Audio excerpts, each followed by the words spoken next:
राधा स्वामी जी। बाणी बाणी अज्ञात अनामी सतनाम सतपुरुष की। आज के सत्संग वीडियो का विषय है, एक प्रश्न के आधार पर एक मित्र ने प्रश्न पूछा है कि सचखंड पहुंचने का सबसे आसान और सुगम रास्ता कौन सा है। क्या हम प्रेम के ज़रिए चलें या ध्यान के ज़रिए चलें। आप हमेशा कहते हैं कि प्रेम और ध्यान दो मार्ग हैं, पर अकथ कहानी प्रेम की भांति अकथ कहानी ध्यान की क्यों नहीं कही जाती है। तो चलिए इसी विषय के संदर्भ में आज की सत्संग वीडियो आरंभ करते हैं। गुरु प्यारे सत्कारयोग साध संगत जी, सचखंड में पहुंचने के लिए दो सबसे आसान और सुगम मार्ग हैं, प्रेम और ध्यान। प्रेम मतलब किससे? सद्गुरु प्रेम। देखो, अगर मालिक से पास पहुंचना है तो मालिक के पास पहुंचने के लिए हमें मालिक से प्रेम डालना होगा या ध्यान करना होगा। मालिक का किसी को पता नहीं, ना किसी ने मालिक की शक्ल देखी है, ना किसी ने मालिक को देखा है, कैसा दिखता है, क्या उसका रंग रूप है, कहाँ रहता है। तो सबसे आसान रास्ता क्या है? तो सबसे आसान रास्ता तो ये है कि हम उस व्यक्ति की खोज में निकलें जिसने मालिक का साक्षात्कार किया हो। तो मालिक का साक्षात्कार जिस व्यक्ति ने किया होता है वो पूर्ण सत्पुरुष का रूप होता है। केवल हम उसी व्यक्ति से ही मालिक की खोज का पता कर सकते हैं। पता कर सकते हैं कि मालिक कैसा है, कैसा महसूस होता है। और हम उसी व्यक्ति को कहते हैं पूर्ण संत सद्गुरु। गुरु मिले जो धुन का भेदी, जो शब्द धुन का भेद बताए, जो अनहद नाद या अंतर्नाद के ज़रिए अंतस में जाने का भेद बताए, रूहानी मंडलों के बारे में बताए, क्या क्या अड़चनें होती हैं, क्या क्या दिक्कतें होती हैं, क्या करना है क्या नहीं करना है, क्या खाना है क्या पीना है, सब कुछ गुरु बताता है। तो ये मार्ग है गुरु का, प्रेम का। गुरु से अगर हम प्रेम करेंगे तो क्या होगा? गुरु से प्रेम करते करते हम धीरे धीरे गुरु का रूप होते जाएंगे। धीरे धीरे गुरु ही गुरु हमें दिखाई देगा। और वो दूसरा रास्ता क्या बताता है हमें? भजन सिमरन का रास्ता। भजन सिमरन यानी ध्यान का रास्ता। ये दो अलग अलग रास्ते ज़रूर दिखाई देते हैं, पर पहुंचाते एक ही मंजिल पर है। जैसे कि मैं कई दफ़ा कई सत्संगों में इस बात का व्याख्यान कर चुका हूँ, ध्यान और प्रेम में से कौन सा रास्ता सुगम है, ये आपको ही चुनना है। ध्यान और प्रेम के बारे में बहुत ही विस्तृत विश्लेषण मैंने पिछली वीडियोस में बहुत बार किया हुआ है। तो कृपया अगर आप और भी जानना चाहते हैं और थोड़ा खोलकर जानना चाहते हैं तो पुरानी सत्संग वीडियोस को भी अवश्य सुन लिया करें। अगर आपने सबसे तेज़ मार्ग से सद्गुरु के जहाँ से आया है वहाँ पे सचखंड में पहुँचना है तो आप जी को सद्गुरु से प्रेम डालना होगा। जितना ज़्यादा सद्गुरु से प्रेम होगा उतना ही ज़्यादा आप लोग सद्गुरु का रूप होते जाओगे और वो आप जी को बड़े ही आसानी से, अगर आप उसकी शरण में जाएंगे, बड़ी ही आसानी से सचखंड में पहुंचा देगा। फिर आप कहोगे कि रांझा रांझा कर दी नी मैं आपे रांझा होई, सद्दो नी मैनू तीदो रांझा हीर ना आखो कोई। यानी कि रांझा रांझा करते हुए मैं खुद रांझा हो गई हूँ। अब मेरी पहचान हीर नहीं बल्कि रांझा ही है। तो जैसे जैसे आप जी सद्गुरु से प्रेम करोगे, सद्गुरु से प्रेम करते करते इतना प्रेम करोगे, इतना लीन हो जाओगे कि अपनी खुदी को भूल जाओगे, अपनी एक अलग हस्ती को भूल जाओगे। और तब क्या होगा? जब आप सद्गुरु के प्रति पूर्ण समर्पण से भर जाते हैं, पूरी तरह से सद्गुरु की याद आपके दिमाग में, आपके जहन में 24 घंटे चली रहती है, तो क्या होता है? आपकी हस्ती मिट जाती है। आप धीरे धीरे सद्गुरु ही सद्गुरु होते चले जाते हैं। फिर यही निकलता है, रांझा रांझा कर दी नी मैं आपे रांझा होई, कि सद्गुरु सद्गुरु कर दी नी मैं आपे सद्गुरु होई। फिर तुम कहोगे मुझ में मेरा कुछ नहीं, जो कुछ है सो सद्गुरु का। सद्गुरु ही हो जाओगे। जो भी साधक, जो भी सत्संगी जिसने भी सद्गुरु से नामदान लिया है, जहाँ कहीं से भी लिया है, जैसे जैसे अपने सद्गुरु को याद करते जाते हो, धीरे धीरे उसी का ही रूप होते चले जाते हो। क्या हो जाते हो तुम भी सद्गुरु हो जाते हो। यूँ समझो कि परमात्मा को याद करते करते तुम भी एक दिन परमात्मा ही हो जाते हो। क्योंकि जब बूंद समुद्र में मिल जाती है, समुद्र में जब बूंद मिल जाती है तो अपनी हस्ती मिटा देती है। तुम खुद प्रैक्टिकल करके देख लियो। एक पानी की बूंद निकालना गिलास से, एक बूंद निकालना उंगली से। जो पानी के गिलास में से निकाली गई बूंद होगी तुम्हारी उंगली के द्वारा, उसी बूंद को दोबारा पानी में लगा देना, मिला देना। फिर तुम उसी बूंद को, सेम जो तुमने निकाली होगी, उसी बूंद को नहीं ढूंढ पाओगे कि वो कहाँ गई। ऐसे ही जितने भी संत सद्गुरु होते हैं, संत कबीर जी, बाबा नानक, गुरु अर्जुन देव जी, गुरु नानक देव जी, गुरु नामदेव जी, गुरु रविदास जी, और भी न जाने कितने ही संत फकीर हुए हैं, ये सभी उस परमात्मा के अंदर मिलकर परमात्मा ही हो चुके होते हैं। कहते हैं गुर परमेश्वर एको जानो, भेद न जानो मानस देहा। कि मनुष्य की देह में आकर वो परमात्मा होता है कि गुरु और परमेश्वर को एक ही जानो। गुरु और परमात्मा में कोई ज़्यादा भिन्न भेद नहीं है, क्योंकि गुरु की जो बूंद है, उसकी जो हस्ती होती है, वो परमात्मा में मिलकर उस सतनाम समुद्र में जाकर मिलकर सतनाम ही हो गई होती है, और वो इसी तरह से पूर्ण संत महात्मा हो गए होते हैं। तो जैसे ही तुम भी अपनी हस्ती को मिटा दोगे, तुम्हारी बूंद भी, तुम्हारा ये जो अहंकार है, ये मैं है, अपनी खुदी है, अपने आप को अपने से, परमात्मा से अलग समझ लेने की ये जो तुम्हारी भूल है, ये जो भ्रम है, जब ये भ्रम मिट जाएगा, तुम गुरु के हो जाओगे या परमात्मा के हो जाओगे, फिर तुम भी एक दिन सद्गुरु ही हो जाते हो। वो कहते हैं ना कि साधक का इतना ज़्यादा सद्गुरु से प्रेम होता है, इतना ज़्यादा हो जाता है, फिर वो खुद आने वाले वक्त में सद्गुरु बन जाते हैं या मुर्शद बन जाते हैं। यह है सद्गुरु का प्रेम। और सद्गुरु साथ में बताते हैं भजन सिमरन करना, कि जितना ज़्यादा भजन सिमरन करोगे, उतना ही ज़्यादा तुम्हारी खुद ही मिटती जाएगी, मिटती जाएगी, मिटती जाएगी।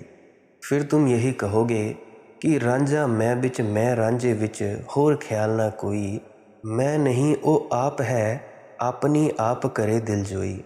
कि यानी अब मुझ में मेरा कुछ नहीं रहा, मेरे में जो भी है वो सब सद्गुरु का है या परमात्मा का है।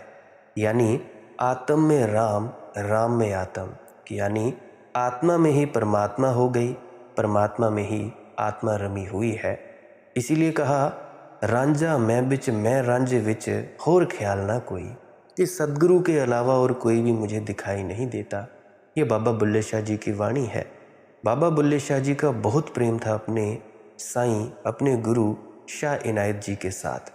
बाबा बुल्ले शाह जी ने भी बहुत वर्षों तक बिना गुरु के तपस्या की, रिद्धियाँ सिद्धियाँ मिल गई, बहुत कुछ मिल गया, परंतु वो मुक्ति नहीं मिली, वो शांति नहीं मिली।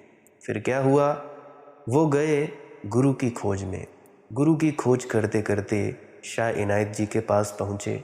शाह इनायत जी जब बैठे थे वहाँ पे अपने खेत में पनीरी लगा रहे थे, प्याज की खेती कर रहे थे। पनीरी लगाते लगाते उन्होंने देखा कि बाबा बुल्ले शाह जी आ रहे हैं। तो जब बाबा बुल्ले शाह जी आए तो उन्होंने क्या किया, अपनी आँख से करामात दिखाई। उन्होंने क्या किया कि खेत के पास में ही आम का बड़ा सा वृक्ष था, वृक्ष पर लगे हुए थे आम। उन्होंने अपनी आँख की तवज्जो दी और अपनी तवज्जो से, अपनी रिद्धि सिद्धि से सारे आम झाड़ दिए। जैसे ही आम झाड़ दिए उन्होंने, तो शाह इनायत जी ने क्या किया, पनीरी लगा रहे थे, उन्होंने फिर से एक आँख मारी, अपनी तवज्जो दी, अपनी शक्ति मारी। वैसे ही आम जैसे नीचे गिरे थे वैसे ही ऊपर जुड़ गए। फिर क्या हुआ, फिर जब बाबा बुल्ले शाह जी कहते, मन में सोचते कि भाई जो व्यक्ति फिर से गिरे हुए आमों को फिर से पेड़ के साथ लगा सकता है, कुछ ना कुछ तो इसमें भी होगा। फिर वो पूछते हैं शाह इनायत जी से कि बाबा मुझे ये बता कि रब किमें पाया जाता है, किमें पाउणा है रब नूं। तो शाह इनायत जी कहते हैं कि बुलिया रब दा की पाउणा, इधरों पुटना ते इधरों लोना। कितनी आसान भाषा में शाह इनायत जी ने, इतनी आसान भाषा में उनको समझाया कि बुलिया रब दा की पाना। पनीरी लगा रहे थे, एक क्यारी से उन्होंने एक प्याज की पनीरी उठाई और दूसरी क्यारी में लगा दी। कहते हैं बुलिया रब दा की पाउणा, इधरों पुटना ते इधरों लोना। यानी संसार से ख्याल निकाल कर इधर मालिक की तरफ जोड़ देना, अपने गुरु की तरफ जोड़ देना। फिर शाह इनायत जी ने नामदान की बख्शिश की और बाबा बुल्ले शाह जी की तरक्की होने लगी, दिन प्रतिदिन चढ़ाई होने लगी। तो जब चढ़ाई होने लगी, बाबा बुल्ले शाह जी सैयद थे। मुसलमानों में सैयद कौम सबसे ऊंची मानी जाती थी, अब भी मानी जाती होगी, ये मुझे पता नहीं। तो जो उनके गुरु थे शाह इनायत जी, वो राई थे। तो उनकी बहनें थी, वो समझाने लगी बाबा बुल्ले शाह को कि बुल्ले नूं समझावन आईयां, पैणा ते परजाइयां, मन ले बुलिया कहना साडा, छड़ दे पल्ला राइयां। कि हे बुलिया तू हमारे कहना मान, हम तेरी बहनें, हम तेरी भरजाइयाँ भाभियाँ तुम्हें ये समझाती हैं कि भाई उस राई का पल्ला छोड़। फिर वे आगे कहती हैं कि आल नबी औलाद अली, नू तू क्यों लीका लाइयाँ। कहने लगी कि बुलिया तू तो इतनी ऊंची जाति का है, फिर क्यों अपनी परिवार का नाम खराब कर रहा है, क्यों ऐसे इस राई के साथ, क्यों इस राई के साथ अपनी तू प्रीत लगाए बैठा है। इसी तरह से और भी आगे शब्द है, पर मेरे कहने का मतलब ये है कि बाबा बुल्ले शाह जी को आगे कितनी अड़चने आई, इसी तरह से तुम सबको भी अड़चने आती होंगी। तुमको थोड़ी सी अड़चन आ जाती है, तुम कह देते हो कि छोड़ो गुरु को। मुकदमा हार गए, छोड़ो गुरु को। नौकरी छूट गई, छोड़ो गुरु को। और भी न जाने क्या क्या हो गया, तो तुम गुरु को बड़ी जल्दी छोड़ देते हो। परंतु बाबा बुल्ले शाह जी नहीं माने। बाबा बुल्ले शाह जी कहते रहे अपने कि मेरे मुर्शद, मेरा पीर, मेरा साईं, वही सब कुछ है, और तो कुछ भी नहीं है। मैं तो उसी के साथ रहूँगा, उसी के पास जाऊँगा। और करते करते करते करते उनकी भक्ति सफल हुई और वो भी मुर्शिद हो गए एक दिन। उसी वजह से वो परमात्मा हुए और उसी के कारण आज हम बाबा बुल्ले शाह जी की बातों को याद करके प्रेरणा ले रहे हैं कि उनका अपने सद्गुरु से कितना प्रेम था। मुझे एक और बात याद आ रही है बाबा बुल्ले शाह जी की, कि बाबा बुल्ले शाह जी के घर पे एक दिन कोई प्रोग्राम था, कोई कार्यक्रम था, ब्याह शादी होगी या जग प्रसाद होगा। तो क्या हुआ, उन्होंने अपने जो गुरुदेव थे, अपने पीर थे, उनको बुलाया कि आप जी ज़रूर इस फलाने दिन को हमारे घर पे आएँ, हमारा आतिथ्य स्वीकार करें। तो क्या हुआ, जिस दिन वो दिन आया तो शाह इनायत जी जो कि उनके गुरु थे, उन्होंने अपना एक सेवक भेज दिया कि जा तू बुल्ले के घर पे जा। तो बाबा बुल्ले शाह जी के घर पे जा, तो उसके घर पे तू ऐसा ये प्रोग्राम अटेंड करा। तो क्या हुआ, जब वो व्यक्ति बाबा बुल्ले शाह जी के घर पे गया, प्रोग्राम था, कार्यक्रम चल रहा था, तो उसको बैठने के लिए भी नहीं पूछा गया, किसी ने उसकी तरफ ध्यान नहीं दिया। बाबा बुल्ले शाह जी ने भी देखा कि हाँ ये तो कोई ऐसे मामूली सेवक है, तो उसको ज़्यादा खास पूछा नहीं। फिर क्या हुआ, उसने देखा कि सारा दिन मेरा अपमान हुआ, किसी ने बैठने को ना पूछा, पानी ना पूछा, मेरा कोई आदर सत्कार ना किया गया। फिर क्या हुआ, वो गया अपने गुरु के पास, शाह इनायत जी के पास। जैसे ही वो शाह इनायत जी के पास गया, तो जब शाह इनायत जी को पता चला कि भाई ऐसा बुल्ले ने किया है, तो वो नाराज़ हो गए बुल्ले से कि अगर मैं गया होता तब भी तू ऐसा ही करता। मेरा सेवक गया का मतलब यानी मैं उधर गया। तो क्या हुआ, वो नाराज़ हो गए। बुल्ले शाह जी जाएं, बात ना करें, और उनकी सारी की सारी रूहानी तरक्की रुक गई। जितनी तरक्की, जितनी उनको पावर महसूस होती थी, जितनी भी उनको ताकत महसूस होती थी, महसूस होनी बाबा बुल्ले शाह जी को बंद हो गई। बड़े परेशान हुए। फिर क्या हुआ, बाबा बुल्ले शाह जी उनको मनाने के लिए अलग अलग तरकीबें सोचने लगे, अलग अलग कार्य करने लगे। फिर क्या हुआ, एक घर में गए, वहाँ पे नाचना गाना सीखा, सुनी होगी आप जी ने कवाली कि कंजरी बनिया मेरी इज्जत न घटदी, मैनू नच के यार मनावण दे, लोक इश्क नू भुल गिणदे ते सानू गल विच माला पावण दे, ऐ बुल्ले शाह ओ दी ओ जाने, मेरी अपनी तोड़ निभावण दे। कि उन्होंने नाच नाच के यार मनाया था। बुल्ले शाह कहते हैं कि अगर अपने सदगुरु को मनाने के लिए पाँव में घुंघरू बांधकर कंजरियों की तरह भी नाचना पड़े तो भी तू इसकी परवाह ना कर, तो भी तू इसकी परवाह ना कर कि लोग क्या कहेंगे, तू बस अपने गुरु को मना। पर मैं तुमसे क्या कहता हूँ, तुम क्या कहते हो? तुमसे अगर कोई पूछ ले कि तुम्हारा गुरु कौन है, तुम लोक लाज के चक्कर में कह देते हो कि जी ब्यास वाले। नाम लेने से भी डरते हो, बड़े शर्मा शर्मा कर कहते हो। अरे जो अपने गुरु का नाम बेझिझक नहीं ले सकता, गुरु का नाम जिसके लब पर ऐसे ही नहीं आ सकता कि हाँ मेरा वो गुरु है, अपने गुरु का नाम तुम्हारे लबों पे नहीं आ सकता, तो क्या खाक तुम प्रेम करते हो? क्या खाक तुम्हारा भजन सिमरन बनेगा? तुम अपने गुरु को मानते ही नहीं हो कि वो सत्पुरुष है। अरे मूर्खो, तुम्हें लगता होगा वो व्यक्ति शरीर है, वो शरीर नहीं है, वो सत्पुरुष है, अकाल पुरुष, अकाल मूरत, अजूनी सैपम। वो अभी जो कभी ना पैदा हुआ ना कभी होगा, उसका एक छोटा सा अंश अभी तुम्हारे संसार में आया है। आपने वो सुनी होगी वाणी, सुनी होगी वो शब्द कि रब पेश बदल के आया है, विच काशी दे आया है, चल दर्शन कर ले, जाके उस नूरी अवतार दे। गुरु रविदास जी को कहते थे उस वक्त कि गुरु रविदास के दर्शन कर ले, रब भेष बदल के आया है। तो उसी प्रकार से सच्चा परमात्मा उतरा है तुम्हारा गुरु, जो भी तुम्हारा गुरु है। फिलहाल आप सभी को मेरे गुरुदेव के बारे में तो पता ही होगा कि भाई हमारे गुरुदेव जो हैं वो ब्यास के हैं। ब्यास में बाबा गुरिंदर सिंह जी ढिल्लों हमारे गुरुदेव हैं। उन्होंने हमें नामदान दिया है। उन्हीं की मौज से, उन्हीं की दया मेहर से जो कुछ भी हो पा रहा है, अभी सत्संग भी फरमा पा रहा हूँ, उन्हीं की मौज से फरमा पा रहा हूँ। जब उनकी मौज नहीं होगी नहीं किया जाएगा, अब उनकी मौज है तो किया जा रहा है। तो मैं बात कर रहा था बाबा बुल्ले शाह जी की कि बुल्ले शाह जी ने नाच नाच के अपना यार मनाया, अपने गुरुदेव को मनाया, तब जाकर उनकी भक्ति सफल हुई। तुम क्या सोचते हो? तुमने नामदान ले लिया, गुरु के पास गए नहीं, उसके द्वारा बताया गया काम किया नहीं, लगे तुम शराबें पीने, लगे तुम मांस अंडा खाने, बीड़ी सिगरेट पीने, लगे तुम और न जाने कई कई नशे करने, लगे तुम पराई औरतों को देखने, लगे तुम औरों का हक मारने। क्या तुम सोचते हो कि तुम्हारा कुछ बनेगा? कुछ नहीं बनेगा भैयो, कुछ नहीं बनेगा। कोई फ़ायदा नहीं अगर तुम गुरु के द्वारा बताए गए मार्ग पर ना चलोगे। अरे मूर्खो, अगर तुमने पहली क्लास से 10वीं क्लास तक पहुंचना हो तो जैसा जैसा वहाँ के शिक्षक कहते हैं तुम्हें, वो मानने को तुम तैयार हो जाते हो। वो कहते हैं कि बेटा ऐसे लिखना पेपर में, तुम पास हो जाओगे, उनकी बातें तुम मान लेते हो।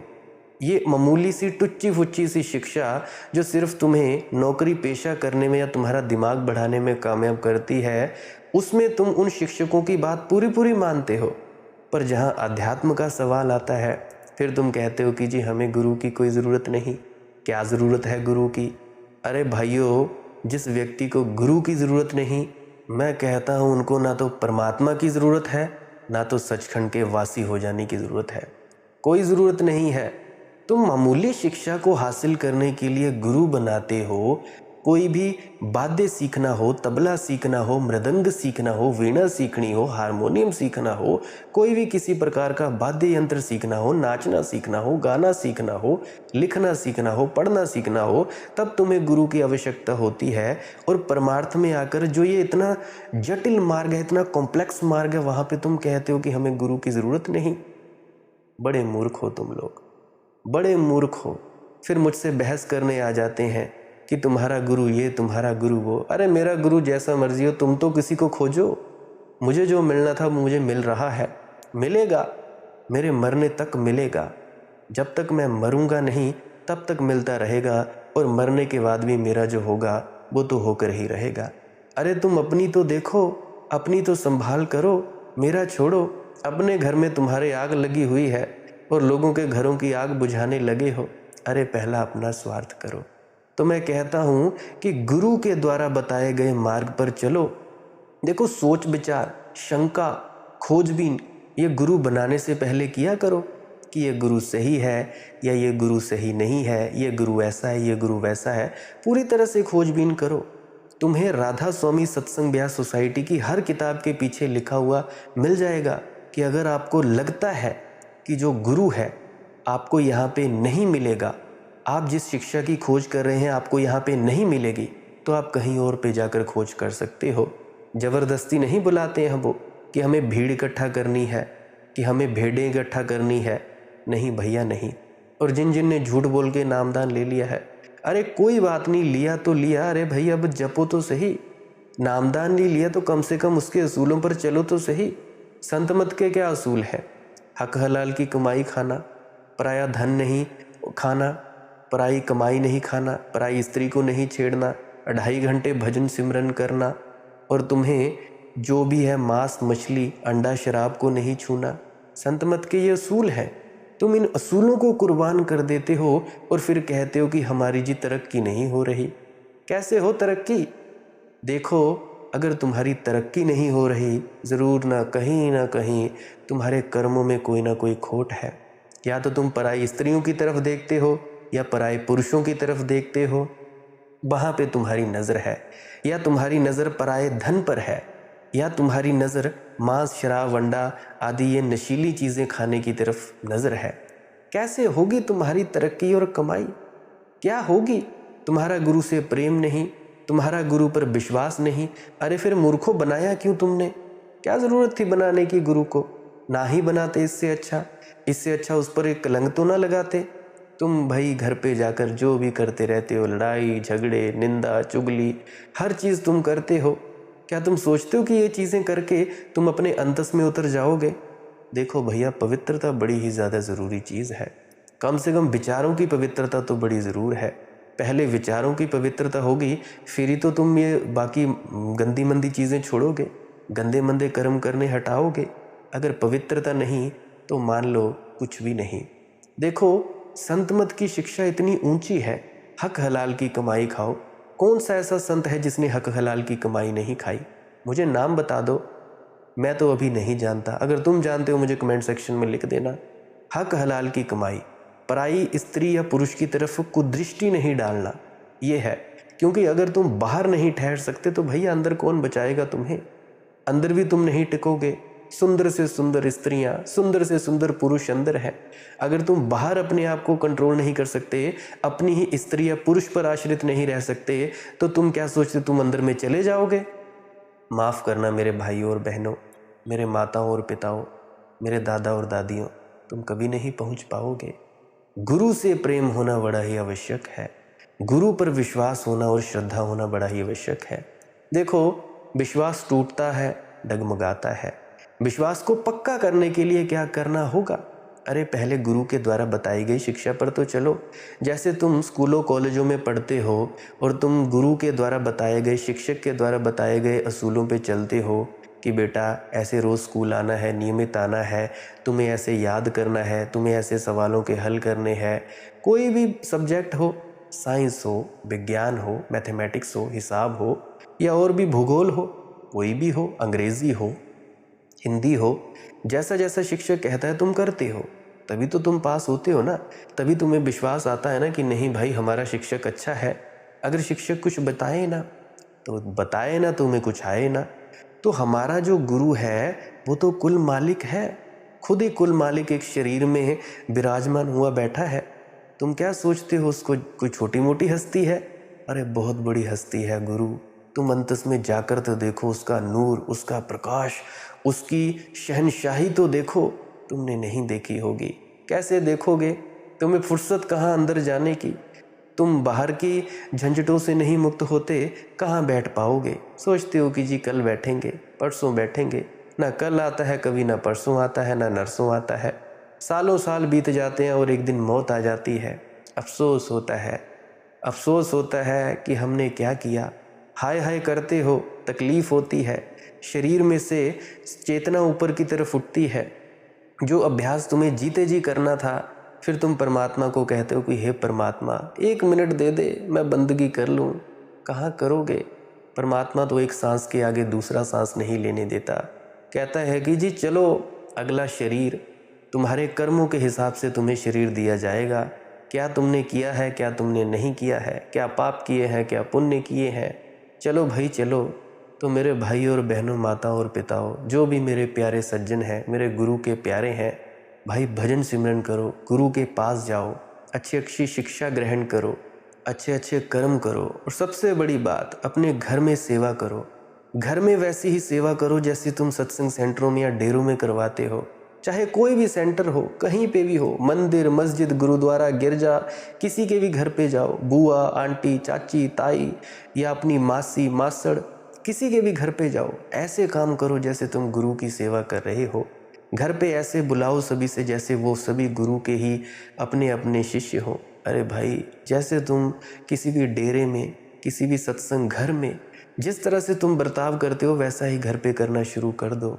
जैसे ही तुम वैसा बर्ताव घर पे शुरू करना कर दोगे, साफ सफाई, जैसा जैसा वातावरण वहाँ है, तुम भैया डेरे को अपने घर पे ले आओगे और ऐसा आध्यात्मिक वातावरण उत्पन्न होगा। फिर तुम्हारा भजन ना बने फिर मुझे कहना। पहले तुम भाई खुद को तो सुधारो। तुम निंदा चुगली करते हो, एक दूसरे की बुराई करते हो। क्या नहीं करते हो तुम? क्या नहीं करते हो तुम अपने आप को ऊंचा उठाने के लिए? हर कुछ करते हो, एक दूसरे को दोष दे रहे हो, तू गलत, तू गलत, तू गलत। भाई कौन नहीं गलत? सबसे पहले बोलो मैं गलत, मुझसे बुरा कोई नहीं। तो इसीलिए सबसे पहली बात, अपने गुरु का हुक्म मानो। गुरु का तरफ से मैं आपको क्या बोलना चाहता हूँ? गुरु की तरफ से बोलना चाहता हूँ कि भाई अपने घर पे भी वैसा ही बर्ताव करो जैसा तुम किसी सत्संग सेंटर या डेरे में करते हो। जैसा डेरे में बड़े प्रेम प्यार से बुलाते हो, बड़े प्रेम प्यार से एक दूसरे से राधा स्वामी बुलाते हो, बड़े प्रेम से बोलते हो, ऐसे ही तुम घर पे बोलो। घर का वातावरण नष्ट ना करो, क्योंकि अगर घर का वातावरण शुद्ध नहीं होगा तो भाइयों तुम भजन सिमरन नहीं कर पाओगे। जैसे डेरे में बुलाते हो, डेरे में काम करते हो, सत्संग सेंटर में सेवा करते हो, घर में तुम बर्तन मांज रहे हो, झाड़ू दे रहे हो, कपड़े धो रहे हो, जल भुज के मत करो। बड़े प्रेम से अपने गुरु का स्मरण करते हुए, सिमरन करते हुए, नामदान मिला है तो अपने सिमरन करते हुए, नहीं मिला है तो अपने गुरु को शक्ल को याद करते हुए काम करो। फिर देखना तुम्हारे घर का माहौल कैसे बदलेगा। अगर कोई शराब नहीं छोड़ता ना छोड़ जाए फिर मुझे बताना। कोई मांस खाना नहीं छोड़ता छोड़ जाए फिर मुझे बताना। कोई किसी भी प्रकार का नशा करता हो, वो नशा ना छोड़ जाए फिर मुझे बताना। सब छूट जाते हैं। तुम सभी गृहिणियाँ, जितनी भी लेडीज़ हैं, कोई भी खाना बनाती हैं, अगर जेंट्स भी बनाता है वो भी सुन ले। वैसे तो मैं भी खाना बना लेता हूँ। तो जो भी व्यक्ति, कोई भी स्त्री या पुरुष खाना बनाते हैं, तो हाथ जोड़कर मेरी प्रार्थना है, खाना बनाते वक्त जब तक खाना बने ना पूरी तरह से उबल के, या जो भी तुम तड़का वगैरह लगाते हो या खाना बनाते हो, रोटी बनाते हो, कुछ भी बनाया, चावल बनाए, जब तक पूरा ना बने तब तक आपके ध्यान से, आपकी याद से गुरु की याद नहीं मिटनी चाहिए। आपका सिमरन नहीं रुकना चाहिए। फिर जो आप खाना अपने फैमिली मेंबर को खिलवाओगे, अपने फैमिली मेंबर्स को खिलाओगे, घर के सदस्यों को खिलाओगे, फिर देखना उनकी सोच कैसे बदलती है। कहते हैं ना, जैसा खाए अन्न वैसा होए मन।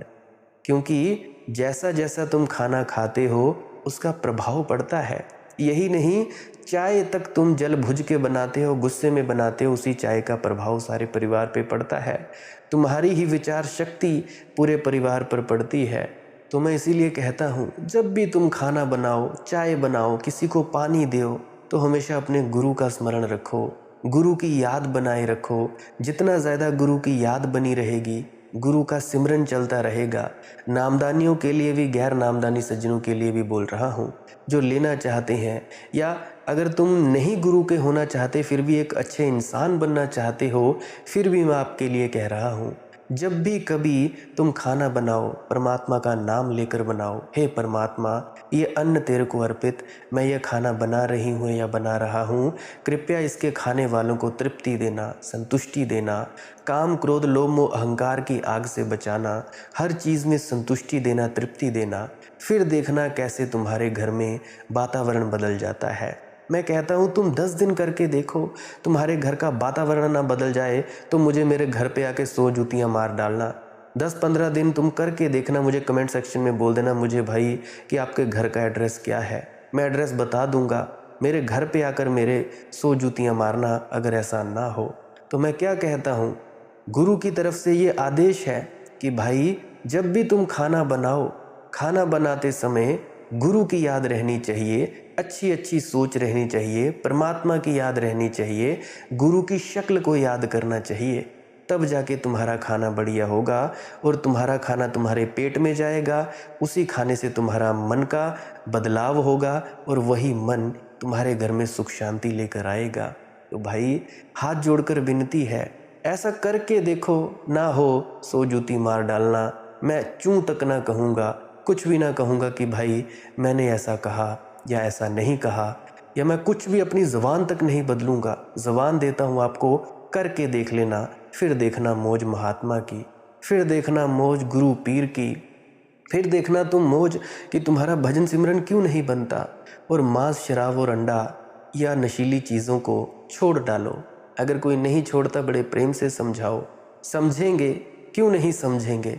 प्यार से सभी समझते हैं, प्यार से बड़े बड़े खूंखार शेर, बड़े बड़े खूंखार जानवर समझ जाते हैं, ये तो भाई इंसान है, ये खूंखार तो नहीं, काटते तो नहीं।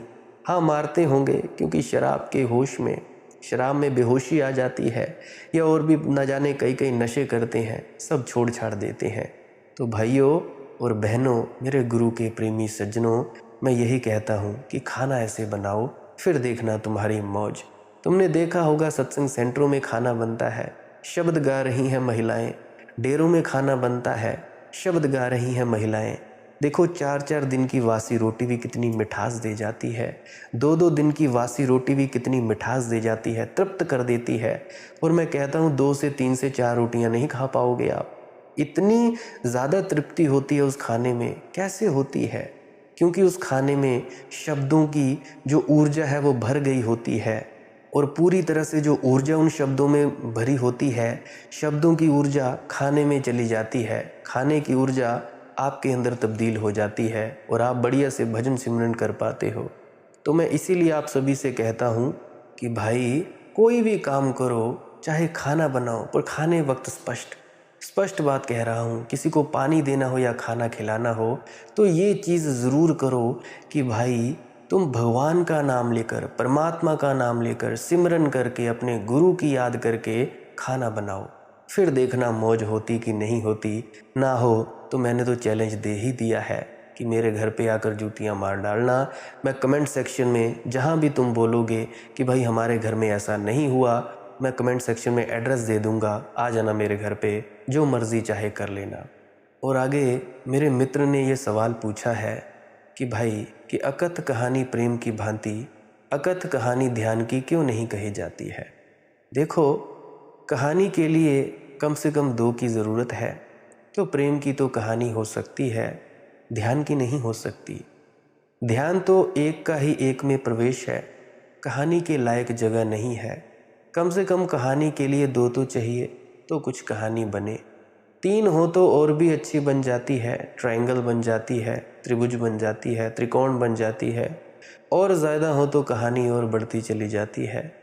भजन सिमरन में तो अकेला एक ही व्यक्ति बचता है, ध्यान में तो व्यक्ति अकेला एक ही बचता है। तुम थोड़ा ऐसे सोचो कि एक आदमी जन्मे और ध्यान में डूब जाए, 100 साल जिए और ध्यान में ही रहे, तुम उसकी कुछ कहानी कह सकोगे? उसके जीवन में कुछ घटा ही नहीं, ना लड़ा, ना झगड़ा, ना अदालत गया, ना प्रेम किया, ना बच्चे पैदा किए, ना इलेक्शन लड़ा, ना नेता बना, ना कुछ किया, कुछ भी नहीं किया। वस्तुतः तुम उस आदमी को पहचान ही ना पाओगे कि वह कौन है, उसका नाम धाम क्या है। क्योंकि ध्यानी का कोई नाम धाम है, कोई पता ठिकाना है, लोग उसे भूल ही जाएंगे कि वह है भी। किसी को उसका पता भी ना रहेगा, वह कब आया और कब गया, लहर की तरह, हवा की तरह चला जाएगा। भीतर पीछे कोई रेखा भी न छूटेगी, कोई चरण चिन्ह भी न छूटेंगे। कहानी क्या होगी? कहावत है फ्रांस में कि कहानी बुरे आदमी की होती है, अच्छे आदमी की नहीं होती। और ये बात सच है। अच्छे आदमी में कहानी ही क्या है, न चोरी की, न जुआ खेले, न शराब पी, न हत्या की, न मरा, न मारे गए। अच्छे आदमी की कहानी क्या है? अच्छे आदमी की कहानी लिखने को कुछ नहीं, कागज़ कोरा है। सूफियों की एक किताब है, उस किताब का नाम है the book of the books. उसमें कुछ भी लिखा हुआ नहीं है, कोरी है। उस किताब की तो कहानी है, लेकिन किताब में कोई कहानी नहीं है। किताब किसने बनाई, किस सम्राट के महलों में रही, किन तिजोरियों में संभाली गई, इसकी तो कहानी है, लेकिन किताब के भीतर कोई कहानी नहीं है। किताब बिल्कुल कोरी है, बिल्कुल खाली है। वह अच्छे आदमी की, ध्यानस्थ आदमी की बात है। प्रेम की कहानी हो सकती है। मीरा नाचेगी, रोएगी, बिरह में, पीड़ा में, आनंद में, परमात्मा से निवेदन करेगी, कुछ कहेगी, कुछ सुनेगी, कुछ समझेगी, कुछ समझाएगी। खेल चलेगा, एक लीला होगी। बुद्ध के पास कोई भी खेल ना होगा।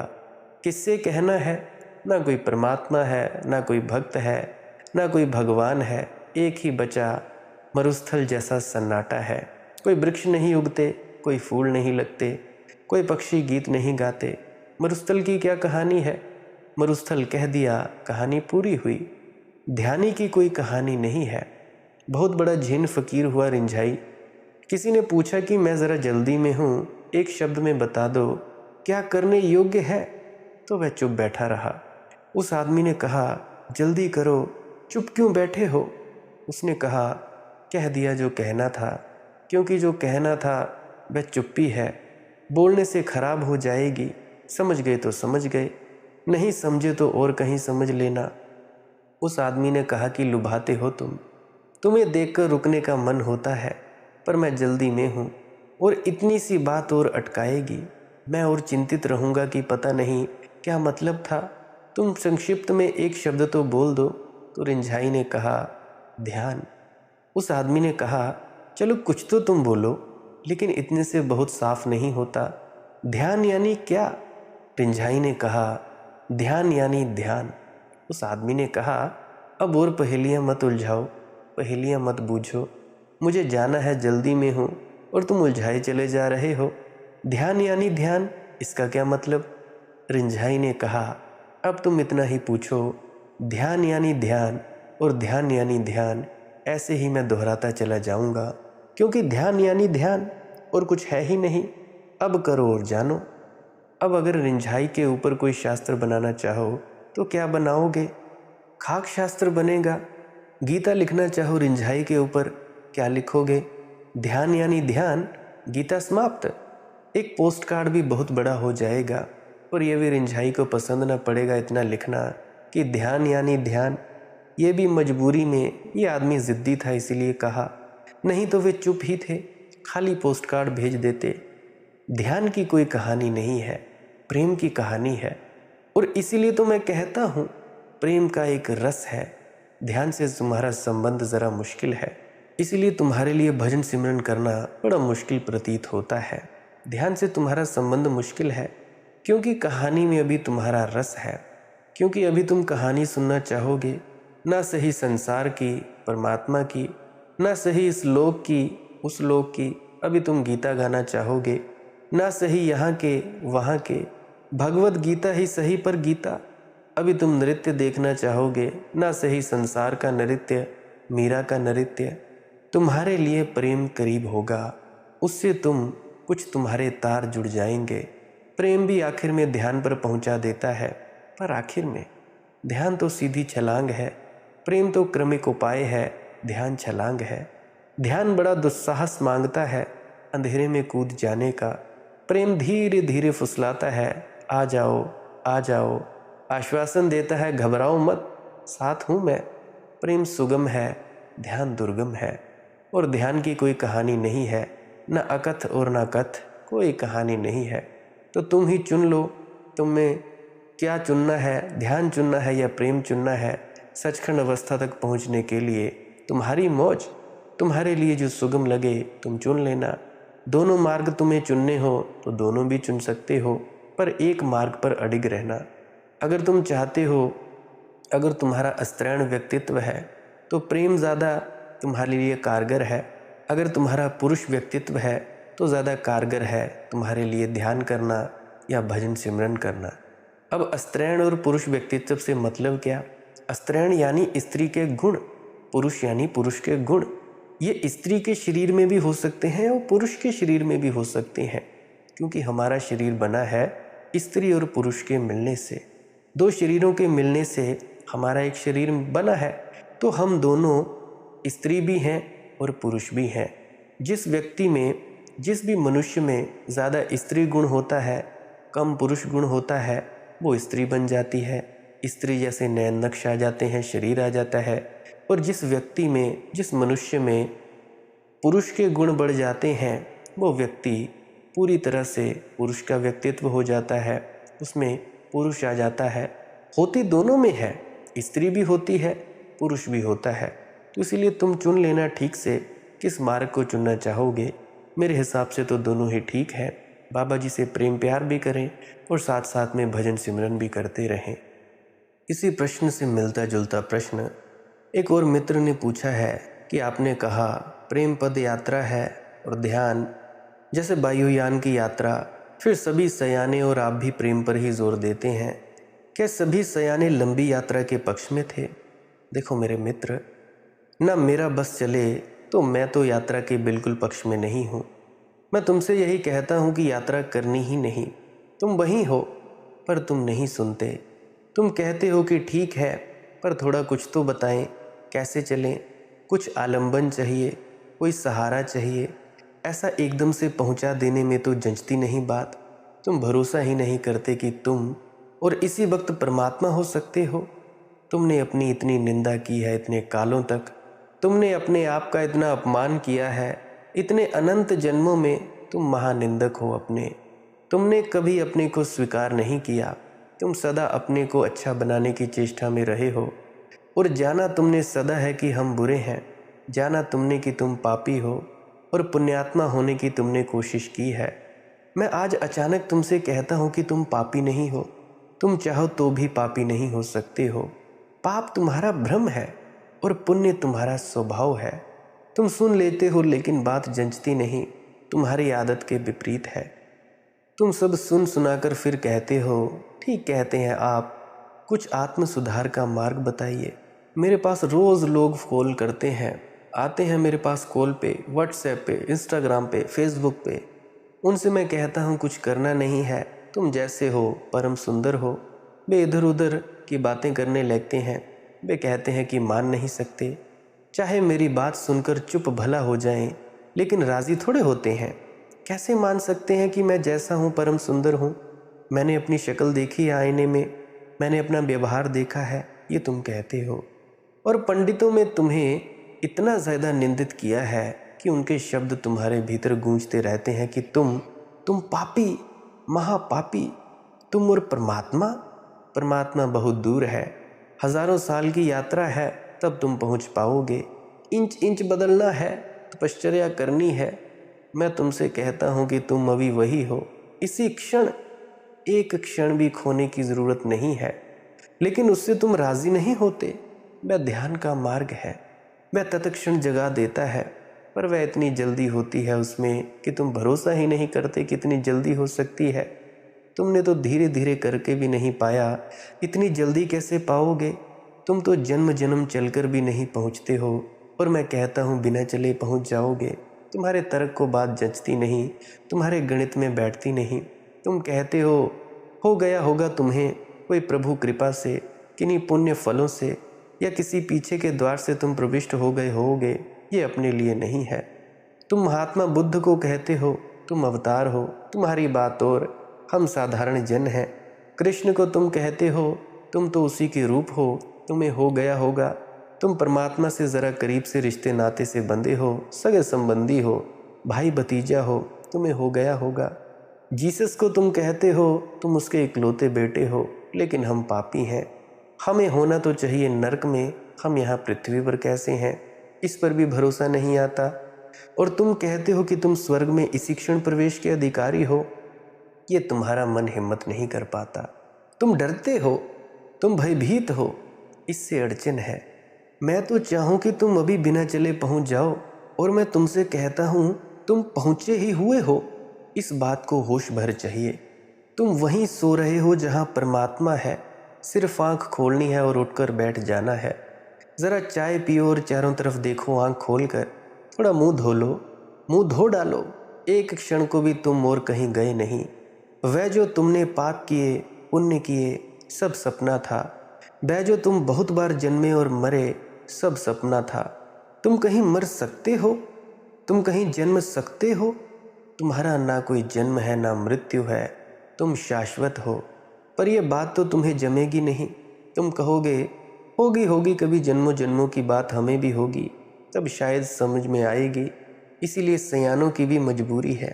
वे तुमसे कहते हैं कि ठीक है, तुम्हें लंबा रास्ता चाहिए, लंबा रास्ता बताते हैं। लंबे रास्ते पर तुम्हें आसानी मालूम पड़ती है। तुम कहते हो ये हम संभाल लेंगे, एक एक सीढ़ी चलना है, इतनी ही हमारी पैर में सामर्थ्य है, हम धीरे धीरे चल लेंगे। ज्ञानी तो यही चाहेंगे कि तुम अभी हो जाओ वहीं। तुम राजी नहीं हो तो फिर क्या किया जाए? तो थोड़ा चक्कर लगा कर आओ। प्रेम थोड़ा लंबा मार्ग है, परमात्मा से होकर अपने पर ही लौटता है, जाता कहीं नहीं। अपना ही कान पकड़ना है, हाथ घुमाकर पकड़ना है, सर के पीछे से पकड़ना है। ध्यान सीधा है, एकदम सीधा है, इतना सीधा है कि क्षण भर की भी स्थगन की कोई ज़रूरत नहीं। इसलिए प्रेम, और प्रेम के और भी कारण है। तुम्हारी तैयारी उसके लिए आसानी से हो सकेगी। अगर अपनी तरफ देखूं तो लगता है क्यों व्यर्थ तुम्हारा समय खराब हो। ध्यान, तुम्हारी तरफ देखूं तो सोचता हूँ ध्यान को समझाऊंगा, भजन सिमरन के बारे में समझाऊंगा तो मेरा समय व्यर्थ होगा। प्रेम, अब तुम समझ सकते हो। अगर मेरी सुनो तो ध्यान, भजन सिमरन, अगर तुम्हारी तरफ देखता हूँ तो मुझे भी लगता है सद्गुरु प्रेम। ध्यान तुम्हारी पकड़ में ना आएगा, ध्यान आखिर में घटेगा तुम्हें, तब तुम भी हंसोगे कि अच्छा पागलपन हुआ, ये तो बिना चले भी पहुंच जाते। लेकिन बिना चले तुम्हें ये समझ नहीं आती। तुम्हें थोड़ा दौड़ाना पड़ेगा, तुम्हें थोड़ा भटकाना पड़ेगा, तुम्हें ज़रा दूसरे दरवाज़ों पर भी दस्तक देनी पड़ेगी, तभी तुम अपने घर पहुंचोगे। तुम्हें थोड़ा प्रदेश में घूमना पड़ेगा, तभी तुम अपने देश को पहचान पाओगे। तुम्हें ज़रा समुद्र से बाहर निकाल कर फेंक देना होगा, तभी तुम समुद्र में होने को पहचान पाओगे। जो जगत के बड़े प्रसिद्ध यात्री हुए हैं, उन सबका ये कहना है कि जब तक कोई व्यक्ति दूसरे देशों में नहीं भटकता, तब तक अपने देश का सुख और शांति अनुभव नहीं होती। जब तुम दूसरे देशों में भटक लेते हो और लौटकर थके मांदे घर आते हो, तब अपना झोंपड़ा भी महल जैसा मालूम पड़ता है, रूखी सूटी रोटी भी बड़ी सुखद मालूम पड़ती है। फिर तुम कहते हो जो सुख छज्जू दे चवारे, ना बलख ना बुखारे। वह जो लंबी यात्रा है, वह तुम्हें इतना दिखा देती है कि अपने अपने घर से ज़्यादा विश्राम कमी भी नहीं है। पराए महल भी पराए महल हैं, बड़ी राजधानियाँ भी सिर्फ शोरगुल उपद्रव हैं। शांति तो अपने घर में है, शांति तो अपने चवारे में है, बिल्कुल नंग धड़ंग, बिल्कुल बढ़िया से। अगर तुम सर्दी में हो तो तुम सर्दी में रज़ाई एकदम ओढ़ के बड़े बढ़िया तरीके से, जहाँ अपनेपन का चारों तरफ फैलाव है, वहीं विश्राम है। लेकिन ये जानने के लिए भटकना ज़रूरी है। ये तुम अपने घर में बैठे बैठे ना जान सकोगे, तुम्हें बलख बुखारे जाना पड़ेगा। घर में बैठे बैठे तो बड़ी बेचैनी होती है कि जीवन व्यर्थ जा रहा है। यहीं बैठे हैं, ऊब रहे हैं, परेशान हो रहे हैं। सारी दुनिया मज़े कर रही है, लोग जा रहे हैं, कोई कहीं तो कोई कहीं, कोई हिमालय जा रहा है, कोई स्विट्ज़रलैंड जा रहा है, कोई चाइना जा रहा है। सारी दुनिया यात्रा कर रही है, हम ही यहाँ बैठे हैं दीनहीन, इसी घर से बंधे, यही खंबे में ज़िंदा रहे, इसी में मर जाएंगे। तब तुम्हें बड़ी बेचैनी लगती है। भटकना ज़रूरी है घर पहुँचने के लिए, प्रेम ज़रूरी है ध्यान तक आने के लिए। और प्रेम की भाषा तुम्हारी समझ में आ जाती है, क्योंकि तुम्हारे संसार की भाषा से थोड़ी श्रृंखला है। तुमने पत्नी को प्रेम किया है, ना किया होगा बहुत गहरा, फिर भी किया तो है। ना पाई होगी पूरी पूरी एकात्मा, फिर भी किन्हीं क्षणों में, कभी कभी क्षण भर को ही सही, दोनों हृदय एक साथ धड़के हैं, दोनों श्वास एक साथ चली हैं। क्षण भर को आभास ही सही हुआ हो, एक होने का आभास हुआ है, उसकी भाषा तुम्हें समझ में आती है। तुमने अपने बच्चे को प्रेम किया है, उसकी आंखों में झांका है। तुमने अपने मित्र को प्रेम किया, कभी किसी जोश के क्षण में तुम अपने मित्र के लिए मरने को भी राजी हो गए थे। मरे नहीं, समझ आ गई, सोच विचार आ गया, हिसाब लगा लिया। बाकी कभी किसी क्षण में जोश और उत्साह में तुमने मरने की भी हिम्मत कम से कम कल्पना तो की है। उससे तुम्हें थोड़ा प्रेम की भाषा समझ में आ जाती है। संत कबीर, बाबा नानक, शेख फरीद जी, मीरा, चैतन्य तुम्हारे पास खड़े मालूम पड़ते हैं। बुद्ध और तुम्हारे बीच अनंत आकाश का फासला लगता है। वे किसी और लोक की भाषा बोल रहे हैं जिसका अनुवाद भी मुश्किल है, जो तुम तक आते आते विकृत ही हो जाता है। तुम जब समझ सको समझो, तब तक बात ही बिगड़ जाती है। जो बुद्ध कहते हैं वह सुनने में नहीं आता, जो तुम सुनते हो वह बुद्ध ने कहा नहीं है। प्रेम संसार को स्वीकार करके, संसार की भाषा को स्वीकार करके धीरे धीरे परिशुद्धि की तरफ ले जाता है। सीढ़ी सीढ़ी वह यात्रा है, ध्यान छलांग है, आकस्मिक, एक क्षण में क्षणातीत। सयाने तुम्हारी तरफ देखते हैं तो कहते हैं प्रेम, अपनी तरफ देखते हैं तो कहते हैं भजन सिमरन। अगर तुम सयानों की मानो तो ध्यान, अगर तुम माँ मान सको तो समझौता है प्रेम। उससे चलो, तुम्हारे लिए सुलभ होगा प्रेम। और कुछ जल्दी भी ऐसी नहीं है कि अभी हो जाए, कल भी हुआ तो क्या हर्ज है। इस अनंत काल में दिन दो दिन की देर अवेर का कोई अंतर नहीं है। तुम चुन लो, तुम्हारी मौज। तो मैं तुमसे कहता हूँ, प्रेम चुनो या भजन सिमरन। वैसे आप सभी को भजन सिमरन करने का एक युक्ति बताई गई है, मैं फिर से थोड़ा याद दिला देता हूँ। भजन सिमरन क्या है? देखो, भजन और सिमरन दो हिस्सों में ध्यान को बांटा गया है। सिमरन है आपके शब्दों का जाप करना। आंख बंद करो, चुपचाप मौन होकर बैठो। आंख बंद करो, दोनों आंखों के बीच में ध्यान को टिकाओ। आंख बंद करके इस सिमरन के शब्दों का जाप करना है और अपने गुरु की जो छवि है उसको दोनों आंखों के बीच में टिकाने की कोशिश करनी है। अगर छवि याद नहीं आती, गुरु की तस्वीर याद नहीं आती, तो क्या कर सकते हो? अंधेरे की तरफ ही देखते रह सकते हो। तो सिमरन करना काहे के लिए है? सिमरन करना है ताकि एकाग्रता प्राप्त हो जाए। तुम बाहर से 9 द्वारों से ख्याल को इकट्ठा करके, इंद्रियों में से ख्याल को इकट्ठा करके तीसरी आंख में प्रवेश कर सको, अपनी पूरी शक्ति लगा सको। जैसे ही तुम माथे के बीच में एकाग्र हो जाते हो, बाहर की सुध बुध भूल जाती है, तुम्हें बाहर की दुनिया भूल जाती है, तब तुम्हें अंतस में प्रकाश दिखाई देता है और शब्द धुन सुनाई पड़ती है। तो जब तुम्हें शब्द धुन सुनाई पड़ने लगे, खींचने लगे ध्यान, फिर क्या करना है? फिर भजन के लिए तैयारी करनी है। भजन में क्या करते हैं? भजन में करते हैं हम ध्यान, धुन को सुनना, बड़े प्रेम से धुन को सुनना। भजन के वक्त, धुन को सुनते वक्त अंधेरे की तरफ देखते रहें या रोशनी दिखाई दे रही है रोशनी की तरफ देखते रहें और चुपचाप मौन होकर अपनी धुन को सुनते रहें। और तब अपने मुंह से, अपनी कोशिश से सिमरन नहीं करना है, सिमरन के शब्दों का जाप नहीं करना है। खुद से हो रहे हैं तो होने दो, कोई चिंता नहीं है। अगर तुम्हें झींगुर, घंटा, शंख, मृदंग, नाद, कोई भी आवाज़ सुनाई दे रही है तो उस आवाज़ को सुनते रहो और लीन हो जाओ उसमें और मस्त हो जाओ। यह है भजन और सिमरन की प्रक्रिया। मैं कहता हूँ आप सभी भजन सिमरन करें और सद्गुरु से प्रेम करें। ऐसे करोगे, और मेरी कुछ हिदायतें मैंने आपसे कही हैं, अगर वैसा वैसा करोगे फिर तो आपकी ज़िंदगी सुगम हो जाएगी। अगर आप अच्छे सत्संगी ना बने, परमात्मा ना मिला, कम से कम अच्छे इंसान तो बन जाओगे। और अगर अच्छे इंसान बन गए, परमात्मा तो फिर दूर नहीं है, परमात्मा तो फिर यहीं और अभी उपलब्ध है। तो भैया, मेरे सभी के चरणों में हाथ जोड़कर प्रार्थना है कि भजन सिमरन किया करें और मेरे द्वारा बताई गई बातों को पूरी तरह से अमल करें और अपने मित्रों तक साझा ज़रूर करें इस वीडियो को, क्योंकि बहुत से हैं जो परेशान हैं, जिनका भजन नहीं बनता, मन टिकता नहीं, बहुत सी अड़चनों में पड़े रहते हैं। मैं कहता हूँ सभी को शेयर कर दो, अपने मित्रों परिजनों को। जो भी सत्संगी भाई बहन आपके परेशान है, सभी तक इस वीडियो को फैला दो। इतना फैला दो, इतना फैला दो कि भाई किसी में भी कोई दुख, क्लेश, पीड़ा रहे ना। कर्मों के अलावा, कर्मों के फल के अलावा दिमागी परेशानी किसी को ना हो। इसीलिए मैं तुमसे कहता हूँ, तुमसे विनती करता हूँ कि सभी तक इस वीडियो को शेयर कर दो। WhatsApp, Facebook, Instagram, Twitter, Telegram, जहाँ पे भी तुम शेयर करना चाहते हो कर दो। मुंह से बोलना चाहते हो कि भाई उस फलाने माली की मौत सत्संग की वीडियो आज की डेट देख लेना, आज 22 जनवरी है, इस सत्संग को ज़रूर सुनना। अगर तुम परेशान हो, अगर तुम भजन में तरक्की चाहते हो, अगर तुम घर में सुख शांति चाहते हो, बता देना, मुंह से बताना, शेयर करना, जैसे तुम चाहते हो वैसे कर देना। परंतु ये चीज़ बहुत ज़रूरी है।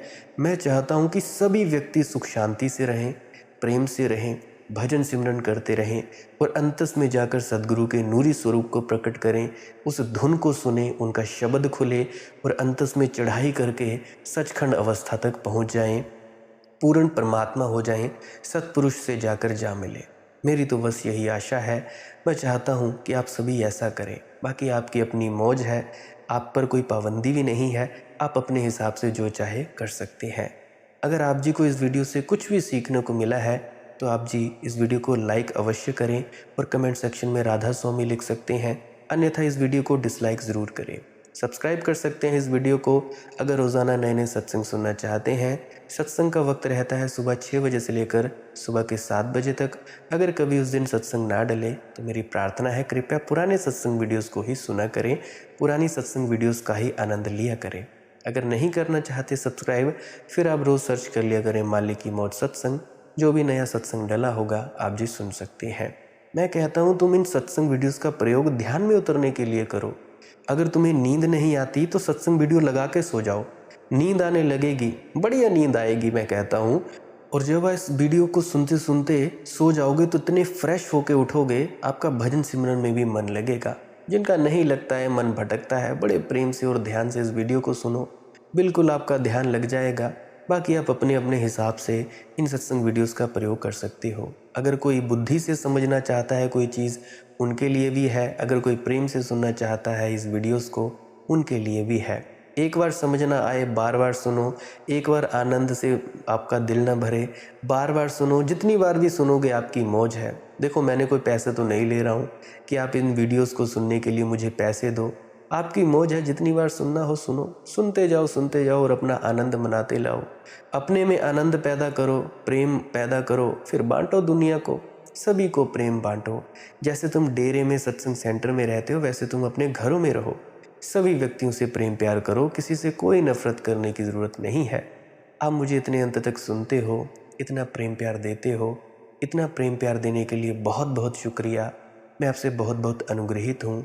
अंत में आपके भीतर बैठे परमात्मा को प्रणाम करता हूँ। मेरा प्रणाम स्वीकार करें। राधा स्वामी जी।